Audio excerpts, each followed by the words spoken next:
আমরা কিছু ভিডিও দেখেছি। সেখানে মনে হয়েছে যে হামলা সবার উপরেই এক ধরনের হেনস্থা তো হয়েছেই।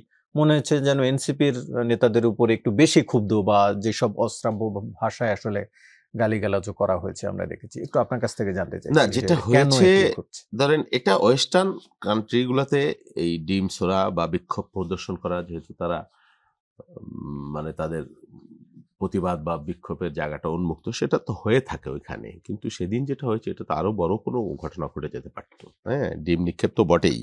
তারা যেভাবে একেবারে কাছাকাছি থেকে যেভাবে করেছে এটা খুবই ভয়ানক ব্যাপার। ওইখানে তারা মানে বিচ্ছিন্ন অবস্থায় যে ৩ জন রাজনৈতিক নেতা বিএনপি মহাসচিব সহ এবং যে আচরণ করা হয়েছে এটা খুব ঘৃণ্য আচরণ।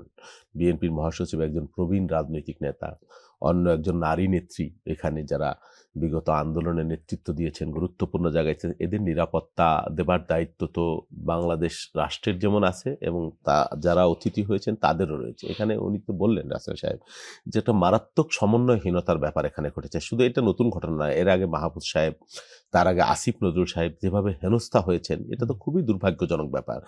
আমাদের এখানে দূতাবাস আছে।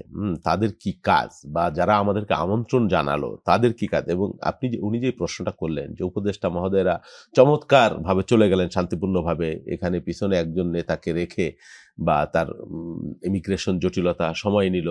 হ্যাঁ, তাকে রেখে ওনারা কিভাবে যাবেন, কি সেই প্রোটোকলে কারা ছিল, দায়িত্বে কারা ছিল, এখানে বিরাট জটিলতা বা এখানে গাফিলতি আছে। যে বারবার যে বলা হয় যে দূতাবাসগুলো এখনো হুম। ফ্যাসিস্টদের প্রেতাত্মারা বসে আছে। খানিক ২-১ টা পরিবর্তন হলেও এগুলো তো যারা বিদেশে থাকেন তারা প্রতিনিয়তই বলছেন এবং এই বিষয়গুলো তো বারবার মানে ওই কাদম্বিনীর মতো মরিয়া প্রমাণ করিতে হইবে না যে এখানে কি হচ্ছে। গাফিলতি যে আছে এখানে শত, শত মানুষ তো আর যায় নাই। কতজন মানুষ গিয়েছে? আওয়ামী লীগের আমলে দেখতাম লাট-বহর ১৫০, ২০০, ২৫০ যাইত।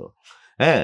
কিন্তু এখানে তো এরকম যায় নাই। কয়েকজন মানুষ ৮-১০ জন ৭-৮ জন মানুষই তো গিয়েছে। তো সেখানে ৩ জন রাজনৈতিক নেতাকে এইভাবে হেনস্থার শিকার হতে হলো যেটা খুবই দুর্ভাগ্যজনক। আর এর ফল যেটা হলো যে বহির্বিশ্বে বাংলাদেশ সম্পর্কে যে আমাদের যে রাজনীতির সুবচন বা শিষ্টাচার বা রাজনৈতিক সংস্কৃতির যে একটা অধঃপতন এটা তো আছেই।